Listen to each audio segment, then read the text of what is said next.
স্বাগত খেলা যোগে, আপনাদের সাথে আছি খালিদ জামিল। কালো মাটির আলোচনা ছাপিয়ে মিরপুরের দখলে নিল সুপার ওভারের উত্তেজনা, কিন্তু দিন শেষে বাংলাদেশের অবস্থান পরাজিতদের কাতারেই। প্রথমে ব্যাট করে বাংলাদেশ স্কোরবোর্ডে তুলেছিল 7 উইকেটে 213 রান। জবাবে ক্যারিবিয়ানরাও 9 উইকেটের বিনিময়ে ওই একই রান তুলে খেলা গড়ায় সুপার ওভারে। তবে ম্যাচটা আর জেতা হয়নি টাইগারদের। ম্যাচ রিপোর্টে বিস্তারিত। আকিল হোসেনের তুলে দেয়া ক্যাচটা ধরতে প্রাণপণে দৌড়চ্ছিলেন নুরুল হাসান সোহান, তবে স্প্রিন্টের লাস্ট পয়েন্টে হয়ে গেলেন ব্যর্থ। আরেকটা রান চেক দিতে পারলেই হয়ে যেত সিরিজ উইন, কিন্তু তা হলো না। জোড়া রান নিয়ে ম্যাচ টাই করে ফেললেন হোসেন আর হোপ, তাই চাই টাই ব্রেকার, সুপার ওভার।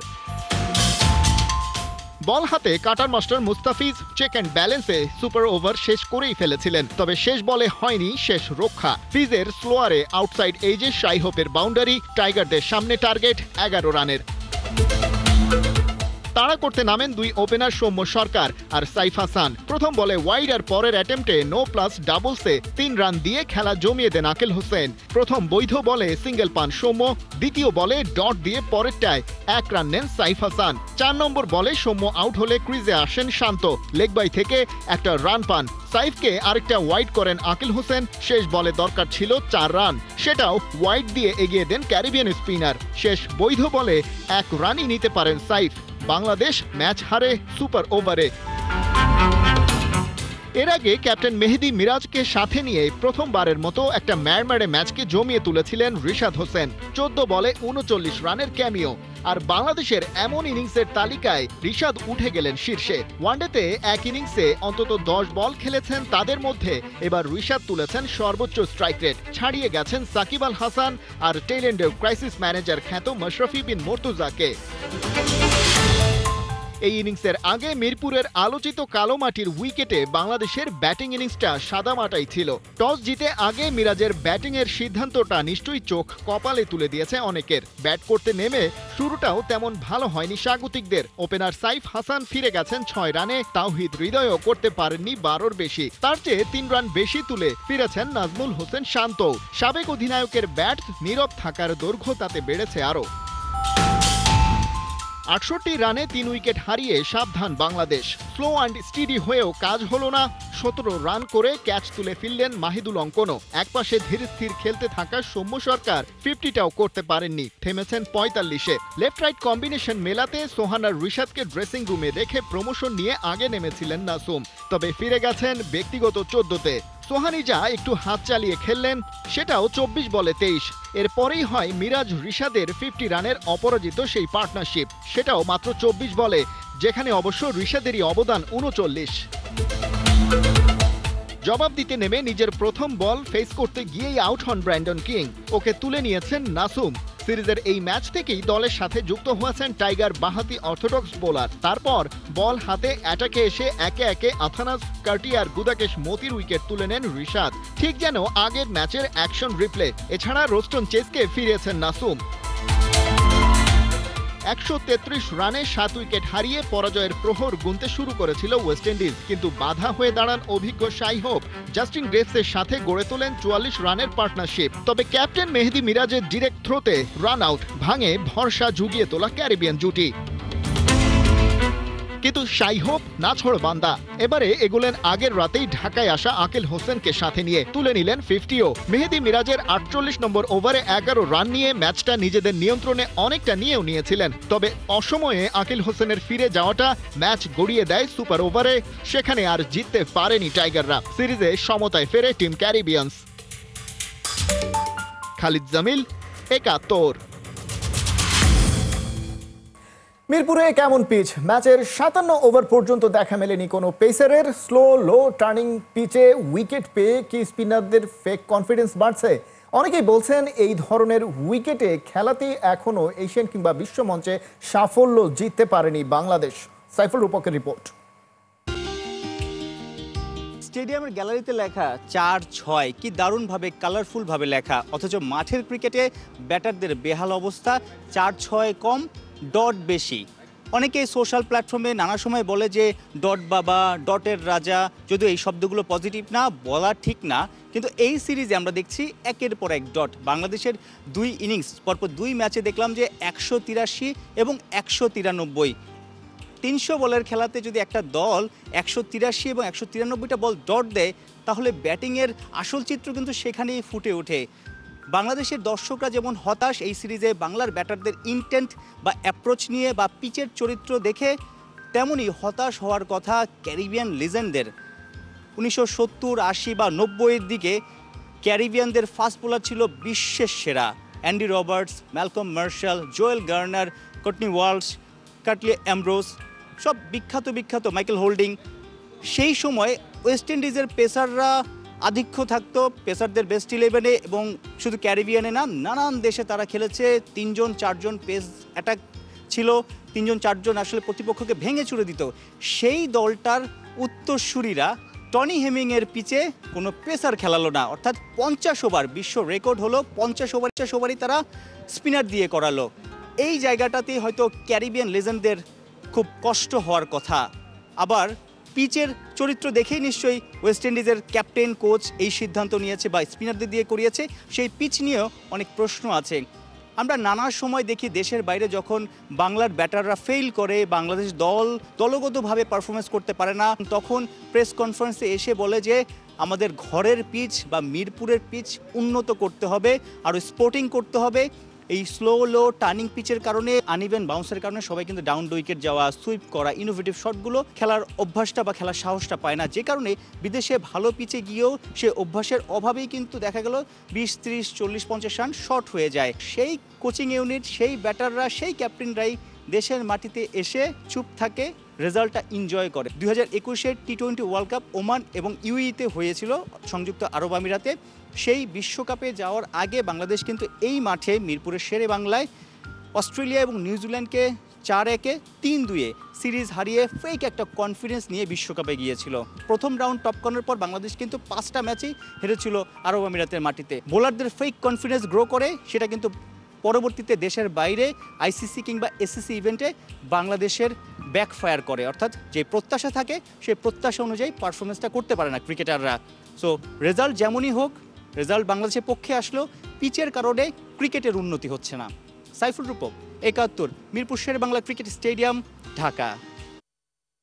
কথায় বলে বিপদে পড়লে বাঘে মহিষে এক ঘাটে জল খায়। মিরপুরে এসে বিপদে পড়ে ওয়েস্ট ইন্ডিজেরও করতে হলো এমন কিছু। বাঘা পেসার প্রডিউস করার খ্যাতি আছে উইন্ডিজের, অথচ দলটা ওয়ানডেতে 50 ওভারই বোলিং করালো স্পিনারদের দিয়ে, যা দেখা যায়নি আগে কখনো। এছাড়াও মিরপুরে বাংলাদেশে হয়েছে একাধিক রেকর্ড।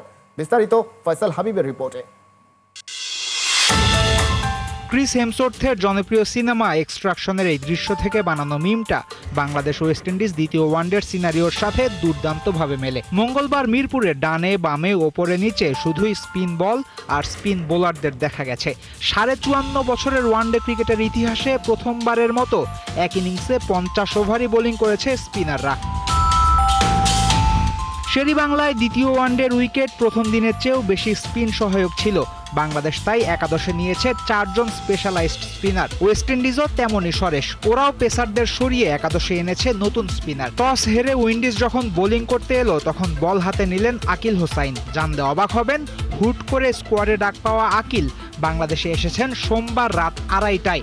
11 ঘন্টা পর শুরু হওয়া ওয়ানডেতে কিনা নেমে পড়লেন বোলিং করতে। ওয়েস্ট ইন্ডিজ দুই প্রান্ত থেকে 2 জন স্পিনার দিয়ে বোলিং শুরু করে। আকিল হোসাইন আর রস্টন চেইজ নতুন বল হাতে নেয়ার পর একে একে ক্যাপ্টেন হোপ বোলিং করান গ্যারি পিয়ের, গুদাকেশ মতি আর আলিক আথানেসকে। ক্যারিবিয়ানদের একাদশে পেস বোলিং করার অপশন হিসেবে ছিলেন জাস্টিন গ্রেভস, আকিম অগাস্টে আর শেরফানে রাদারফোর্ড, কিন্তু কাউকেই অ্যাটাকে আনেননি ক্যাপ্টেন। অবশ্য মতি বাদে আর কেউ খরুচেও ছিলেন না, এতেই হয়েছে বিশ্ব রেকর্ড। দ্বিতীয় ওয়ানডের প্রথম ইনিংসে এই বিশ্ব রেকর্ডের পাশাপাশি কিছু হয়েছে জাতীয় রেকর্ডও। ওয়ানডে ইতিহাসে প্রথমবারের মতো দুই প্রান্তেই স্পিন বোলিং দিয়ে শুরু করে ওয়েস্ট ইন্ডিজ। বাংলাদেশের মাটিতে এক ইনিংসে সর্বোচ্চ 40 ওভার স্পিন বোলারদের দিয়ে বোলিং করানোর পূর্বের রেকর্ড ভেঙেছে এদিন। 10 ওভারে মাত্র 14 রান খেয়ে বাংলাদেশের বিপক্ষে ওয়ানডেতে পূর্ণ কোটা বোলিং করে সবচেয়ে কম রান দেওয়ার রেকর্ডও এখন আলিক আথানেজের দখলে। ভেঙেছেন মোহাম্মদ হাফিজের 10 ওভারে 15 রান দেওয়ার রেকর্ড। বাংলাদেশের একাদশে ছিলেন মুস্তাফিজুর রহমান, তাই 50 ওভারই স্পিন দিয়ে করায়নি টাইগাররা। কিন্তু এই ম্যাচের সেকেন্ড ইনিংসেও হয়েছে আরেকটা বিশ্ব রেকর্ড। এক ওয়ানডেতে স্পিনারদের সবচেয়ে বেশি বোলিং করানোর রেকর্ড এখন বাংলাদেশ ওয়েস্ট ইন্ডিজের দখলে। 2025 চ্যাম্পিয়ন্স ট্রফির ফাইনালে ভারত নিউজিল্যান্ড দুই দল মিলে করেছিল 73 over spin. Bangladesh West Indies আগের দুই দলকে পেছনে ফেলেছে হেসে খেলে। বাংলাদেশ ওয়েস্ট ইন্ডিজ ওয়ানডে সিরিজের পিচের কোয়ালিটি নিয়ে চারপাশে সমালোচনার ঝড় বইছে। এমন পিচে খেলে কিসের উন্নতি হবে, লাভ কি? বিসিবি কর্তারা এসব শুনে একগাল হেসে বলতেই পারেন, লাভ হবে না তাতে কি, মিরপুরে বিশ্ব রেকর্ড তো হচ্ছে। ফয়সাল হাবিব, ৭১। এক ঢিলে দুই পাখি মারার মৌকা বাফুফের সামনে। প্রথমবার বাংলাদেশের মাটিতে নিরপেক্ষ ভেন্যু হিসেবে আন্তর্জাতিক ফুটবল ম্যাচের আয়োজনের কৃতিত্ব, সঙ্গে এশিয়ান কাপ বাছাইয়ে ভারতকে ফেস করার আগে আফগানিস্তানের বিপক্ষে প্রস্তুতি সেরে নেয়া। কি করে ব্যাটে বলে মিলে গেল এমন সুযোগ জানাচ্ছেন হাসান সজীব।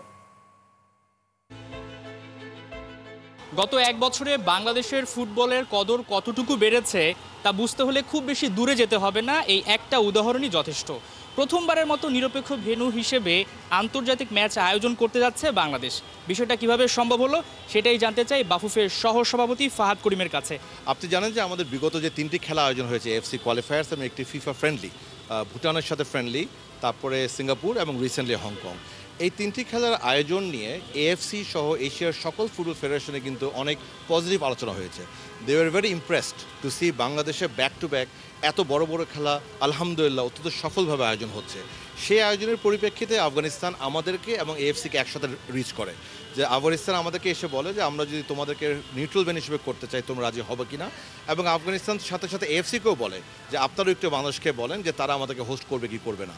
সম্মানিত সভাপতি যখন সৌদি আরবে ছিলেন এএফসি কংগ্রেসেই কিন্তু এই আলোচনা হয়, এবং আমি মনে করি ফুটবল ডিপ্লোমেসি কিংবা ফুটবল কূটনীতিতে আমাদের সম্মানিত সভাপতির আরও একটি বড় অর্জন।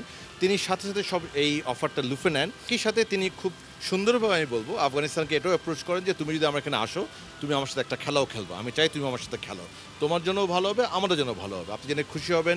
সেটা তো আফগানিস্তান সম্মতি দিয়েছে। আমরা দুটো ডেট বলেছি, 12 এবং 13, এবং হেড কোচ সাথে আলাপ করে সেটা ফাইনাল হবে। শক্তিশালী ভারতের বিপক্ষে নামার আগে আফগানিস্তানকে পাচ্ছে লাল সবুজরা। 8 নভেম্বরের পর ক্লাব ব্যস্ততা নেই হামজা চৌধুরী, সমিত সোমদের। দুই তারকাকে প্রস্তুতি ম্যাচে পাবে তো বাংলাদেশ? দেখুন, সহসভাপতি নয়, একজন ফ্যান হিসেবে আমি তো বাংলাদেশের প্রতিটি খেলায় হামজা, সমিত সহ আমাদের সকল তারকাকে চাই। বাট এগেইন, যেহেতু এটা ফ্রেন্ডলি ম্যাচ, এখানে কিন্তু আপনাকে বুঝতে হবে প্লেয়ার, তাদের ক্লাব, এই দুটো জিনিসের উপর নির্ভর করে। ডেফিনেটলি আমি যতটুকু জানি আমাদের টেকনিক্যাল টিম থেকে তাদের সাথে যোগাযোগ করা হবে। The moment the date is locked, যখন এই ডেটটা লক হয়ে যাবে তাদেরকে অফিসিয়ালি আমাদের জানাতে হয়। সো তারপরে তাদের অ্যাভেলেবিলিটি, তাদের কী কমিটমেন্ট আছে আমার তো জানা নেই, বাট ডেফিনেটলি আমরা তাদেরকে চাবো এবং আমরা আশা করি ইনশাল্লাহ তারা হয়তো খেলতে পারবেন। একই দিনে ভারত, বাংলাদেশ ও আফগানিস্তান, মিয়ানমার দুটি ম্যাচের আয়োজন। নিরাপত্তার বিষয়টি সামলাতে হিমশিম খাবে না তো বাফুফে? আমি মনে করি এটা একটা হিস্টোরিক ডে, ঐতিহাসিক ডে বাংলাদেশের ফুটবলে। প্রথমত বাংলাদেশ ভারতের খেলা, ভারত কিন্তু অনেক দিন পরে, ভারতের যে কোনো একটি দল, ক্রিকেট বলেন, ইউথ বলেন, ভারতের একটি যে কোনো জাতীয় দল কিন্তু অনেক দিন পরে বাংলাদেশে আসছে। সো ডেফিনেটলি একটা অত্যন্ত হাই ভোল্টেজ ম্যাচ, এবং একই সাথে একই দিনে আফগানিস্তান এবং মায়ানমারের খেলা। সো ডেফিনেটলি অনেক বড় চ্যালেঞ্জ, বাট আপনি জেনে খুশি হবেন আমার সম্মানিত সভাপতি, তার সেই কনফিডেন্স আছে বলেই কিন্তু সেটা তিনি লুফে নিয়েছেন। সো ডেফিনেটলি এটি বড় চ্যালেঞ্জ, বাট সেই চ্যালেঞ্জ মোকাবেলার জন্য আমরা প্রস্তুত, এবং আমরা এখন পর্যন্ত আমাদের সরকারের সকল মহলের সর্বাত্মক সহায়তা পেয়েছি, যার জন্য আমরা অত্যন্ত কৃতজ্ঞ। হাসান সজীব, ৭১। সেখানে কিন্তু সারা দেশে আনাচে কানাচে লুকিয়ে থাকা ফুটবলার খুঁজে বের করার কারিগর তৈরি করছে বাংলাদেশ ফুটবল ফেডারেশন। ফিফার আর্থিক সহায়তায় বাফুফে আয়োজন করছে ট্যালেন্ট আইডেন্টিফিকেশন ওয়ার্কশপ। 4 দিনের এই কর্মশালাটি ফিফা ট্যালেন্ট ডেভেলপমেন্ট স্কিমের আওতাভুক্ত। সারা দেশে এফসি ও বি লাইসেন্সধারী 32 জন কোচ অংশ নিয়েছেন এই প্রোগ্রামে। জাতীয় ফুটবল স্কাউটিং নেটওয়ার্ক গড়ে তোলার লক্ষ্য নিয়ে আয়োজিত এই কর্মশালা থেকে 20 জন কোচ বাফুফের পুরুষ ট্যালেন্ট স্কাউট এবং 12 জন কোচ কাজ করবেন বাফুফের নারী ট্যালেন্ট স্কাউট হিসেবে। প্রশিক্ষণ শেষে সারা দেশ থেকে বয়সভিত্তিক, আঞ্চলিক ও জাতীয় টুর্নামেন্ট থেকে প্রতিভাবান ফুটবলার খুঁজে বের করবেন এই কোচেরা। দেশের ফুটবলের ইতিহাসে ব্যতিক্রমী এই উদ্যোগটি পরিচালনা করছে ফিফার রিজিওনাল টেকনিক্যাল কনসালটেন্ট চেকি নিমা ও বাংলাদেশ ফুটবল ফেডারেশনের টেকনিক্যাল ডিরেক্টর জনাব একেএম সাইফুল বারী টিটু।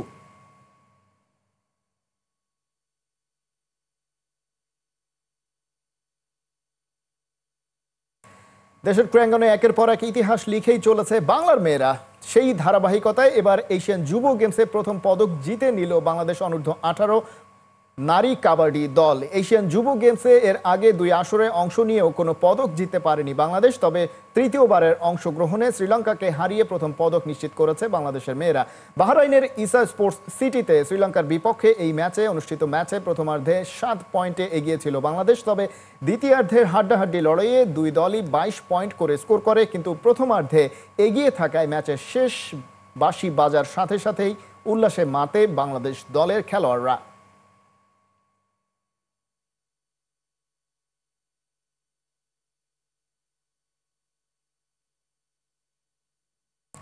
2 বছর থাইল্যান্ডে উন্নত প্রশিক্ষণ, সাথে মিশরীয় কোচের অধীনে নিয়মিত অনুশীলন, সব মিলিয়ে নৌবাহিনীর রাফি যেন হয়ে উঠেছেন এক রেকর্ড বয়।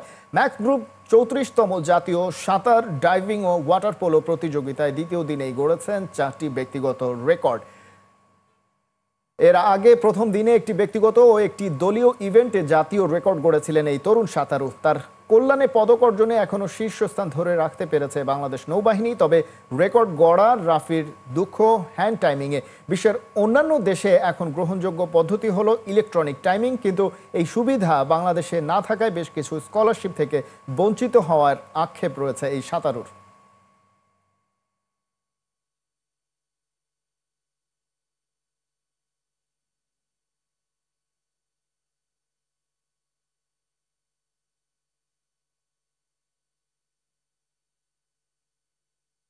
MLS-এ চলছে মেসি ম্যাজিক। এক সিজনের সর্বোচ্চ ম্যান অব দ্য ম্যাচ পুরস্কার জিতে রেকর্ড গড়েছেন লিও। বিশ্বকাপের আগে তার এমন সুপার পারফরমেন্সে আশা দেখাতে পারে আর্জেন্টাইন ভক্তরা। এলেমটেনের হাত ধরে আরও এক বিশ্বকাপ কি যাচ্ছে আর্জেন্টিনার ঘরে? বিস্তারিত আবু নাইমের রিপোর্টে। প্রসঙ্গটা যখন বিশ্বকাপ প্রস্তুতির, তখন লিওনেল মেসি সেরা। MLS-এ একাই তাণ্ডব চালাচ্ছেন এই তারকা। আরও একবার সোনালি ট্রফি ছুঁয়ে দেখতেই কি ইনসেইন হয়ে উঠছেন মেসি। আর্জেন্টিনার জার্সি গায়ে আগের মতো মাঠে নামতে দেখা যায় না তাকে, কিন্তু মায়ামির জার্সি গায়ে MLS-এ নিয়মিতই খেলেন আর্জেন্টাইন সুপারস্টার, আর সেখানে চলে ম্যাজিক। এই সিজনে লিওর পরিসংখ্যান দেখলে ঠাহর করা যায় আসন্ন বিশ্বকাপে একজন সুপার ইনফর্ম মেসিকেই হয়তো পাওয়া যাবে। মেজর লিগ সকারে খেলেছেন 28 ম্যাচ, গোল করেছেন 29টি। ম্যাচের থেকে মেসির গোল বেশি। অ্যাসিস্টের রাজা, গোল করিয়েছেন 19টি। Big chance create, shots on target, কোথায় মেসি অবদান রাখেননি। সবচেয়ে বেশি ম্যান অব দ্য ম্যাচ অ্যাওয়ার্ডটাও মেসি জিতেছেন, যা লিগটির ইতিহাসেরই সর্বোচ্চ জেতা। 8 মাস বাদ বিশ্বকাপ, জোর সম্ভাবনা লিও এই টুর্নামেন্টেও খেলবেন। আর্জেন্টিনার হয়ে আরও একবার সোনালি ট্রফি ছুঁয়ে দেখার চেষ্টাটাও করবেন। বয়সটা 38-এর কোটায়। ভক্তদের ভাবনায় কুটাক দিতেই পারে এই বয়সে মেসি কেমন করবেন। তাদের জন্য বোধহয় একটা হিন্ট দিয়েও রাখলেন লিও। 28 ম্যাচ খেলে 48 গোল অ্যাসিস্ট করে বোঝালেন বয়স আর পারফরমেন্সকে মেসি কখনোই এক করেন না। সাম্প্রতিক সময়ে ক্লাব ফুটবলে সুপার ফর্মে থাকা মেসির জাতীয় দলের প্রস্তুতিটা কেমন? উত্তরটা ভক্তদের জন্য খুশির উপলক্ষ এনে দিবে না, কেননা 2025 সালে আর্জেন্টিনা ম্যাচ খেলেছেন 9টি, সেখানে মেসি মাঠে নেমেছেন মোটে 3 বার, গোল করেছেন 2টি। গোলের রেশিওটা ঠিকঠাক থাকলেও ম্যাচের সংখ্যা খুবই কম। ছোট্ট এই পরিসংখ্যান কি ইঙ্গিত দিচ্ছে আসন্ন বিশ্বকাপে মেসি খেললেও সবগুলো ম্যাচে তাকে পাওয়ার সম্ভাবনা নাই? গেল 1 বছরে পুরো ম্যাচ না খেলা, কম গুরুত্বপূর্ণ ম্যাচে মাঠে না নামার সিনারিওগুলো কল্পনা করলে স্পষ্ট হয়ে যায় বিশ্বকাপে মেসি খেলবেন বদলি হিসেবে। বয়সটা বোধহয় মেসিকে ধরেই ফেলল। আবু নাইম, 71। এই ছিল এখনকার খেলা যোগে। সরাসরি সংবাদ অনুষ্ঠান দেখতে চোখ রাখুন 71-এর ফেসবুক পেজে এবং সাবস্ক্রাইব করুন 71-এর ইউটিউব চ্যানেল। 71-এর সাথেই থাকুন।